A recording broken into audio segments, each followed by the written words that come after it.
Bismillahirrahmanirrahim. Assalamualaikum warahmatullahi wabarakatuh.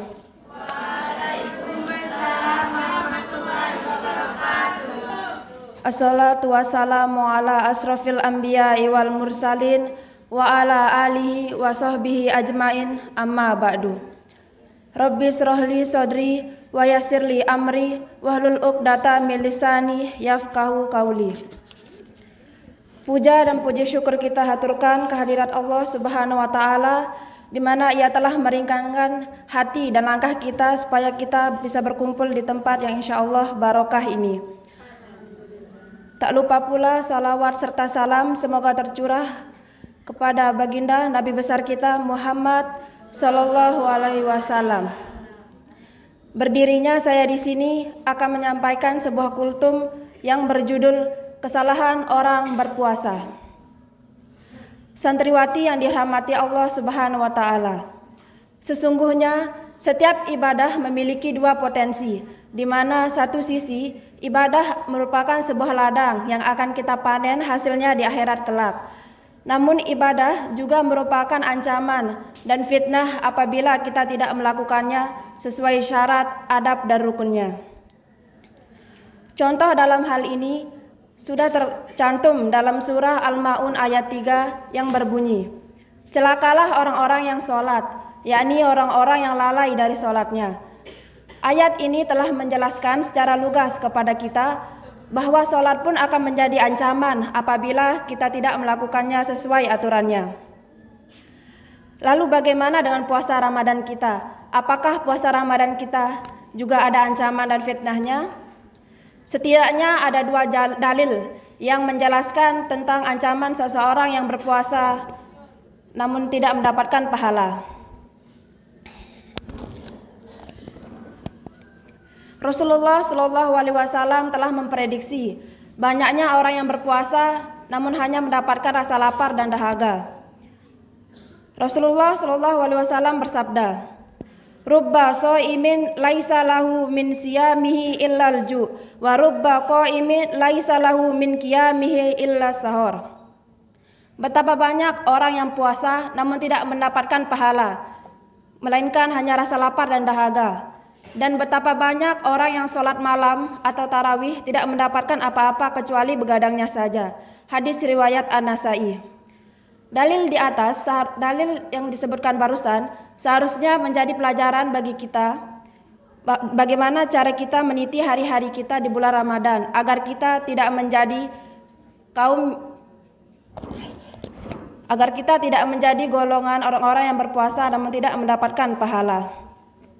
Peringatan berikutnya merupakan lafaz doa dari Jibril alaihissalam. Jibril mendoakan keburukan untuk seseorang yang mendapati Ramadan namun tidak mendapatkan ampunan dari Allah Subhanahu wa taala. Diriwayatkan dalam hadis yang panjang dari Abu Hurairah radhiyallahu anhu, Rasulullah Shallallahu alaihi wasallam naik ke atas mimbar. Lalu Rasulullah Shallallahu alaihi wasallam bersabda, "Amin, amin, amin." Para sahabat bertanya, "Mengapa engkau berdoa demikian ya Rasulullah?" Baru saja Jibril berkata kepadaku, Allah melaknat seorang hamba yang apabila ia telah melewati Ramadan namun tidak mendapatkan ampunannya. Maka ku katakan amin. Lalu Jibril berkata lagi, Allah melaknat seorang hamba yang apabila mengetahui kedua orang tuanya masih hidup namun ia tidak berbakti kepadanya. Maka ku katakan amin. Lalu Jibril berkata lagi, Allah melaknat seorang hamba yang apabila disebutkan namamu ia tidak bersolawat. Maka aku katakan amin. Hadis riwayat Al-Huzaimah disahihkan oleh Albani. Ibarat pepatah dalam bahasa kita, sudah jatuh tertimpa tangga pula. Sudah lelah kita berpuasa menahan lapar dan dahaga, namun kita tidak mendapatkan pahalanya. Rasanya menjadi penting bagi kita untuk mengetahui alasan mengapa kita bisa mendapatkan musibah yang sedemikian rupa. Setidaknya ada 4 alasan mengapa seseorang yang berpuasa bisa tidak mendapatkan pahala. Alasan yang pertama, mereka yang berpuasa tanpa keikhlasan. Rasulullah Shallallahu Alaihi Wasallam bersabda dalam hadis yang sudah sering kita dengar, Innamal a'malu binniyat, yaitu segala sesuatu bergantung pada niatnya. Maka berpuasa tanpa pahala bagaikan sebuah surat perjanjian tanpa stempel dan materai. Ia menjadi tidak sah dan sia-sia. Pertanyaannya adalah, bukankah puasa seharusnya mengajarkan kepada kita tentang keikhlasan? Karena puasa merupakan ibadah antara seorang hamba dengan Allah Subhanahu wa taala. Rasulullah Shallallahu alaihi wasallam bersabda, Kullu amali bani adama lahu illa sauma fa innahu li wa ana ajzi bihi wa lahu lufu fa mis-shaimi atyabu indallahi min rihil misk. Semua amal manusia merupakan miliknya, kecuali puasa, ia adalah milikku dan aku yang akan membalasnya. Hadis riwayat Bukhari. Tapi sungguh sayang sekali karena begitu banyak orang yang berpuasa namun keikhlasannya rusak karena beberapa faktor. Contohnya faktor riya, karena ingin dipuji, ingin dianggap, dan ingin dihargai orang lain karena ia sedang berpuasa, atau karena ingin mencari perhatian dari orang-orang terdekatnya.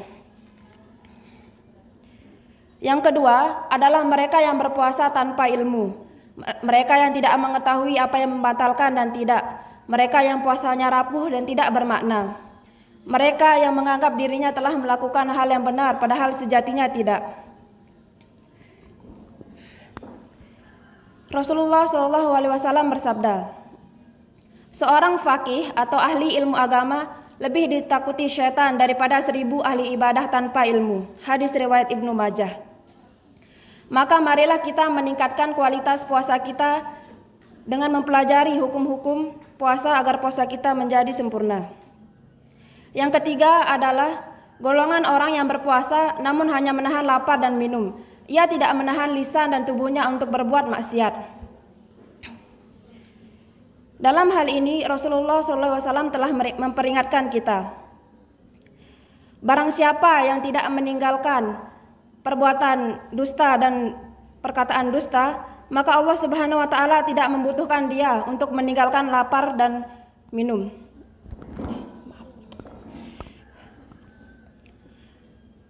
Mereka dalam hal ini berpuasa, namun tidak menjaga lisan dan tubuhnya dari perbuatan maksiat.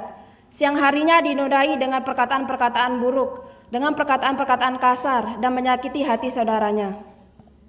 Di malam hari, ia tidak melakukan ibadah-ibadah seperti tarawih, tadarus, dan ibadah-ibadah lainnya.